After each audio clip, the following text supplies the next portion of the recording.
मिर्जापुर गांव में झुमरू नाम का एक दुबला पतला कमजोर नाई रहता था। उसकी कमजोरी का ज्यादातर गांव वाले उसका मजाक और फायदा उठाते थे। आज झुमरू अपनी दुकान खोलकर बैठा ही था कि तभी गांव के दो बिगड़ैल बिल्ला और जग्गू उसकी दुकान पर आकर बोले, क्या हाल है झुमरू भैया, सब कुछ ठीक तो है? आज तो बड़े चमक रहे हो। लगता है भाभी जी ने आज अपने हाथों से तुम्हारे बालों में तेल लगाया है? बिल्कुल सही कहा बिल्ला भैया, आज झुमरू भैया बिल्कुल सलमान खान की तरह लग रहे हैं। देख नहीं रहा, सिर्फ सलमान खान की तरह ही नहीं लग रहे, बल्कि मुझे तो लगता है कि झुमरू भैया की बॉडी भी बिल्कुल सलमान खान की तरह ही होती जा रही है भैया। इतना कहकर जग्गू और बिल्ला झुमरू का मजाक उड़ाते हुए हंसने लगे। अरे ऐसा मत बोलो बिल्ला भैया, अगर झुमरू भैया को कहीं गुस्सा आ गया तो हमारे तो लेने के देने पड़ जाएंगे। सही कहा यार जग्गू, कहीं गलती से झुमरू भैया ने एक थप्पड़ हम दोनों को मार दिया तो हमारे तो फिल्मी स्टाइल की तरह दांत बाहर आ जाएंगे भाई। तुम दोनों को अपने बाल कटवाने हैं क्या? बाल भी कटवाने हैं और शेव भी बनवानी है। पर ध्यान रखना झुमरू भैया, आज हम दोनों के चेहरे पर तुम्हें फेशियल भी करना है। वो क्या है ना, गांव के मुखिया की बेटी की आज शादी है और हम दोनों को उस शादी में सबसे सुंदर दिखना है। इतना कहकर दोनों कुर्सी पर बैठ गए। झुमरू ने एक एक करके उन दोनों की शेव और बाल बना दिए। जग्गू और बिल्ला ने अपने चेहरे पर खूब महंगा मसाज भी करवाया। आप दोनों के 5 हो गए। बस 500? मुझे तो लगा था कि हम दोनों के चेहरे पर फेशियल करने के तुम 5000 रुपए लोगे। आप दोनों ने चेहरे पर जो फेशियल करवाया है वो थोड़ा महंगा है, उसकी क्रीम बहुत महंगी आती है। सोच लो, कुछ और ज्यादा कर लो पैसे। आप दोनों क्यों मजाक कर रहे हैं मुझसे? अरे क्या तुम हमारी भाभी लगती हो हैं जो हम तुमसे मजाक करेंगे हैं भाई? मैंने आप दोनों से बिल्कुल मुनासिब पैसे मांगे हैं। भला मैंने गांव में किसी से ज्यादा पैसे लिए हैं क्या? ठीक है बिल्ला, इन्हें 500 दे दो।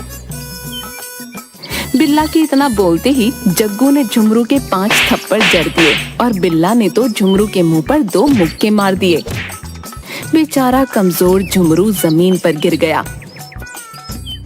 झुमरू भैया देखो, पूरे 500 दिए हैं।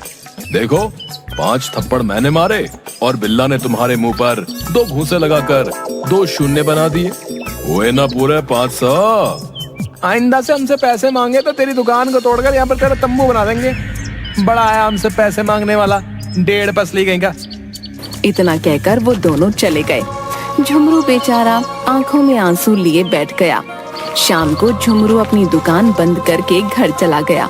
उसके चेहरे पर चोट के निशान देख उसकी पत्नी शर्मीली गुस्से से बोली, तुम्हारे चेहरे पर ये चोट के निशान कैसे हैं? कुछ नहीं, सुबह दुकान पर जाते वक्त पैर फिसल गया और मैं गिर गया। मुझे क्या बेवकूफ समझा है? शक्ल से ही लग रहा है कि किसी ने तुम्हारे मुंह पर जोर जोर से मुक्के मारे हैं। जब सब कुछ जानती ही हो तो फिर पूछ क्यों रही हो? मेरी समझ में नहीं आता कि आखिर आप इतने डरपोक क्यों हैं? गांव वाले आपका मजाक उड़ाते हैं, जिसकी मर्जी होती है वो आपको पीट कर चला जाता है। आप कुछ कहते क्यों नहीं? कैसे कहूँ, मैं और लोगों की तरह शक्तिशाली नहीं हूँ। मैं कितना दुबला पतला हूँ, गांव वाले मुझे 1.5 पसली कहकर बुलाते हैं। अरे अगर आप दुबले पतले हैं तो क्या हुआ? क्या दुबले पतले लोगों के अंदर ताकत नहीं होती? लड़ने के लिए हिम्मत होनी चाहिए। तुम्हारे अंदर तो वो भी नहीं है। अब खड़े खड़े मेरा मुंह क्या देख रहे हो? तुम्हारे चेहरे पर नील पड़ रहे हैं। जाओ जाकर डॉक्टर बाबू को दिखा कर आओ। शर्मीली की बात सही थी। झुमरू को वास्तव में बहुत दर्द हो रहा था। झुमरू चुपचाप घर से निकलकर डॉक्टर मुरारी के घर पर चला गया।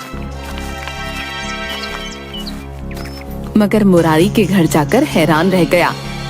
अरे मुरारी जी, आपका कमरा तो किसी साइंटिस्ट के कमरे जैसा लग रहा है। दरअसल मुझे डॉक्टरी करने के साथ साथ प्रयोग करने का भी बहुत शौक है। झुमरू, खैर ये सब छोड़ो, ये बताओ कि कैसे आना हुआ?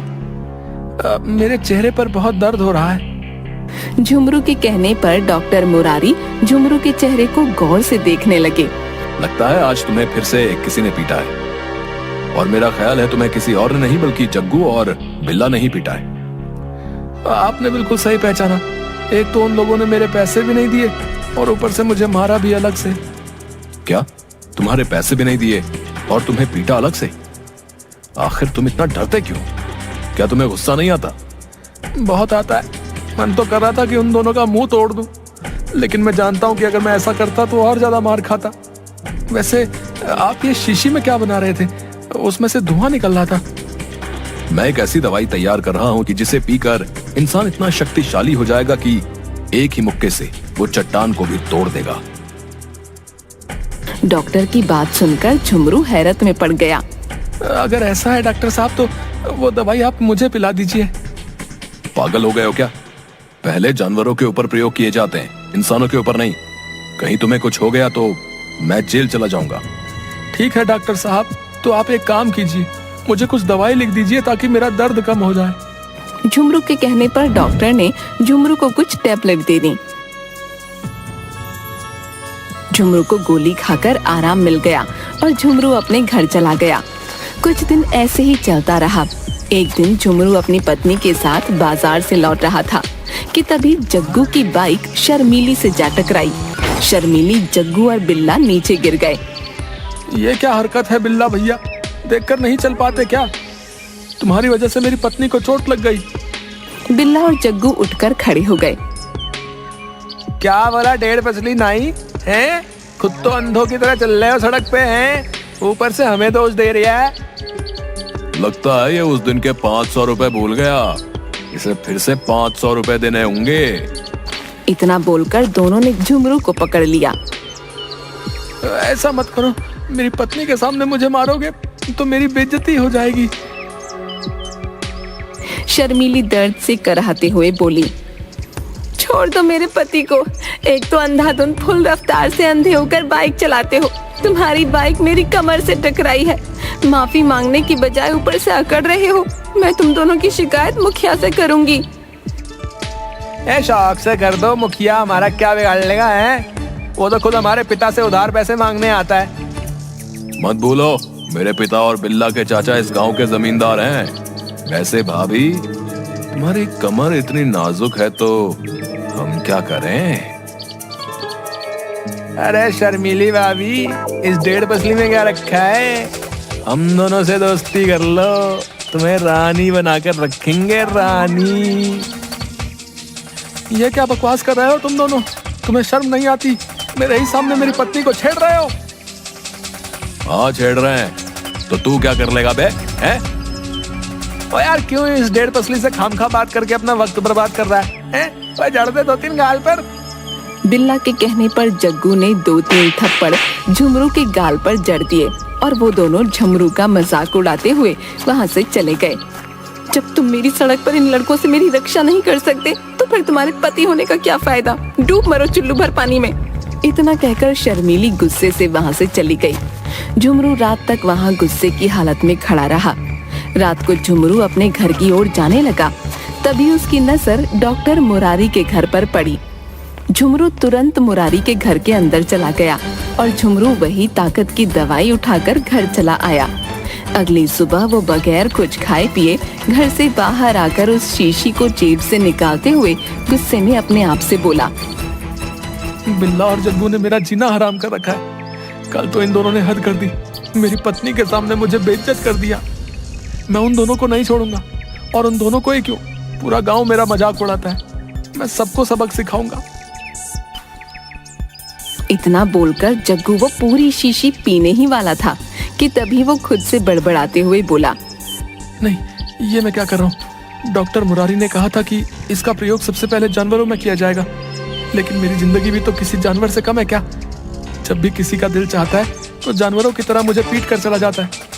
मैं एक काम करता हूँ, इसको आधा ही पीता हूँ, जो होगा देखा जाएगा। इतना कहकर झुमरू ने आधी शीशी पीकर जेब में रख ली, मगर उसे अपने अंदर कुछ भी परिवर्तन महसूस नहीं हुआ। अरे मुझे तो कुछ भी महसूस नहीं हुआ, ऊपर से मुझे भूख और लगने लगी। जेब में खाने के लिए पैसे तो है नहीं, चलो चाय से ही गुजारा कर लेते हैं। झुमरू गांव में एक चाय की दुकान पर आकर चाय वाले से बोला, एक चाय देना भैया। क्या हाल है झुमरू भैया? सुना है कल बिल्ला और जग्गू ने तुम्हारी पत्नी के सामने तुम्हें पीट दिया। इतना कहकर चाय वाला हंसने लगा। झुमरू ने अपनी मुट्ठियां गुस्से से भींच लीं तभी वहाँ जग्गू और बिल्ला हंसते हुए आ गए। एक कप चाय हमें भी पिला दो भैया। और हाँ भाई, चाय के पैसे वैसे जो है ना हमारे झुमरू भैया देंगे, समझे? लेकिन मेरे पास सिर्फ एक ही चाय के पैसे हैं, समझे? अबे हमें इससे क्या मतलब बे? अबे पैसे तो तू देगा बे। अरे बहस मत करो झुमरू भैया, अभी नहीं है तो बाद में दे देना। तो ये कैसी बातें कर रहे हो तुम? मैं सिर्फ अपनी चाय के पैसे दूंगा। अरे मैं तो इसलिए बोल रहा था कि ये दोनों तुम्हें खामखा पीट देंगे। आज तुम्हें इतना गुस्सा क्यों आ रहा है? चाय वाले के कहने पर झुमरू सोच में पड़ गया। ये सच था कि दवाई पीने के बाद झुमरू को बेहद गुस्सा आ रहा था। तभी अचानक देखते ही देखते झुमरू की शर्ट फट गई और झुमरू के हाथों के मसल्स निकल आए। ये देखकर चाय की दुकान पर मौजूद सभी व्यक्ति हैरत में पड़ गए। तुम दोनों ने कल मेरी पत्नी के सामने बहुत बेइज्जती की है ना, अब मैं तुम दोनों को नहीं छोड़ूंगा। झुमरू का शरीर देखकर जग्गू और बिल्ला थर थर कांपने लगे। अरे इसको क्या हो गया बिल्ला? ये कमजोर नाई से पहलवान कैसे बन गया? तभी झुमरू ने उन दोनों को पूरी तरह से पीट दिया। बिल्ला और जग्गू की पसलियां तोड़कर झुमरू गुस्से से चाय वाले से बोला, क्यों रे, तुझे बड़ी हंसी आ रही थी मुझे देखकर, हैं? अरे नहीं झुमरू भैया, हम तो आपकी भलाई के लिए बोल रहे थे, हम सब आपके साथ में हैं। आते ही तूने मेरा सबसे पहले मजाक उड़ाया था। उन दोनों से कुछ कहने के बजाय तू मुझसे ही चाय के पैसे मांग रहा था, है बे? इतना कहकर झुमरू ने लातों और घूंसों से चाय वाले का मुंह लाल कर दिया। चाय वाला बेहोश होकर गिर पड़ा। पूरे गांव में हाहाकार मच गया। कुछ ही देर में गांव का जमींदार चौधरी अपने आदमियों को लेकर गुस्से से झुमरू के घर पर पहुंचकर उसकी पत्नी से बोला, कहाँ है तेरा पति झुमरू? उसने मेरे भतीजे और बेटे को इतनी बुरी तरह से मारा है कि उनकी पसलियां तक तोड़ दी। ये कैसी बात कर रहे हैं आप चौधरी जी? मेरे पति तो बेहद दुबले पतले और बहुत सीधे हैं। उल्टा तुम्हारे बेटे और भतीजे ने कल बाइक से मेरी पीठ पर चोट मार दी और मुझे छेड़ा। और अरे बकवास मत कर शर्मीली, हैं? अरे पूरे गांव में तेरा पति सबको बेदर्दी से पीटता फिर रहा है, हैं? तभी अचानक वहाँ पर झुमरू आ गया। झुमरू को देखकर चौधरी थर थर कांपने लगा और अपने आदमियों से बोला, अरे देखते क्या हो, अरे निकाल दो इसकी सारी पहलवानी। चौधरी के कहने पर चौधरी के आदमी झुमरू को मारने के लिए बढ़े, मगर झुमरू ने देखते ही देखते चौधरी के सारे आदमियों को धूल चटा दी। ये देखकर चौधरी डर कर वहाँ से भागने लगा। झुमरू ने तुरंत चौधरी को पकड़ लिया। कुछ देर पहले तेरे बेटे और भतीजे को मारा था, अब तेरी बारी है। इतना कहकर झुमरू ने चौधरी को भी बुरी तरह से पीट दिया। चौधरी दर्द से कराहता हुआ वहाँ से चला गया। अजीब, ये आपको क्या हो गया? आप तो बेहद दुबले पतले थे, अचानक इतने तगड़े कैसे हो गए? ये सब डॉक्टर मुरारी की दवाई का कमाल है। अब मैं हमेशा ऐसा ही रहूंगा और सारे गांव वालों का जीना हराम कर दूंगा। तभी दवाई का असर खत्म हो गया और झुमरू अपनी पहले जैसी अवस्था में आ गया। अरे ये तो आप पहले जैसे हो गए। नहीं, मैं पहले जैसा नहीं होना चाहता, अभी भी दवाई मेरे पास है। झुमरू शीशी निकालकर पीने ही वाला था कि तभी डॉक्टर मुरारी दौड़ता हुआ वहाँ आ गया। अरे झुमरू भैया, ये क्या कर रहे हो? इस दवाई को मत पियो। अरे नहीं, इस दवाई की वजह से आज मैंने उन सबको धूल चटा दी जो मेरा मजाक उड़ाते थे। अरे झुमरू भैया, कल पूरी रात मैं इस दवाई को घर में ढूंढता रहा, लेकिन जब सुबह मुझे पता चला कि तुमने सबको पीट दिया तो मैं समझ गया कि ये दवाई तुमने पी ली है। ये दवाई वैसी नहीं है जैसा तुम समझ रहे हो। दूर हट जाओ डॉक्टर मुरारी, और तुम मुझे इस तरह की और दवाई बना कर दो। झुमरू, मैं तुम्हें वही बताने की कोशिश कर रहा हूँ। ये दवाई सिर्फ कुछ देर के लिए इंसान को थोड़ा सा आकार बढ़ाकर मसल्स बना देती है, लेकिन ताकत पैदा नहीं कर सकती। आप कहना क्या चाहते हैं? वही जो तुम सुन रहे हो। इसे पीने से सिर्फ तुम्हारे मसल्स और थोड़ी सी लंबाई बढ़ेगी, लेकिन जिन गांव वालों को तुमने पीटा है वो तुम्हारी खुद की ताकत है झुमरू। मैं नहीं मानता। अगर ऐसी बात है तो फिर मुझे गुस्सा क्यों आ रहा था? झुमरू, इस दवाई को पीने के बाद सिर्फ इंसान को थोड़ा सा गुस्सा आ जाता है। जब तुम्हारे शरीर का आकार और मसल्स बढ़ गए तो तुम्हें उसे देखकर हिम्मत आ गई। जबकि सच तो यह है कि अगर तुम इसे नहीं भी पीते और अपने अंदर हिम्मत पैदा कर लेते तो तुम उन लोगों को वैसे भी मार लेते। झुमरू, तुम सिर्फ देखने में दुबले पतले जरूर हो, लेकिन तुम्हारे अंदर एक आम आदमी की तरह ही ताकत है। आप सही बोल रहे हैं डॉक्टर, शायद मुझ में हिम्मत की ही कमी थी। आज के बाद अब मैं अन्याय नहीं सहूंगा। उस दिन के बाद झुमरू ने डरना छोड़ दिया। एक दिन झुमरू उसी चाय वाले की दुकान पर चाय पी रहा था कि तभी वहाँ पर जग्गू और बिल्ला आ गए। कहीं ये लोग मुझसे बदला लेने तो नहीं आए? झुमरू उन दोनों की ओर गौर से देखने लगा। तभी जग्गू फुसफुसाकर बिल्ला के कान में बोला, अबे यहाँ तो झुमरू ना ही खड़ा है, देख कैसे हमें घूर कर देख रहा है। अबे तो हमें क्या है, हम कोई लड़ने थोड़ी आए हैं भाई। अबे ये हमें घूर रहा है, कहीं ऐसा ना हो कि ये फिर से पहलवान बनकर हमें पीट दे।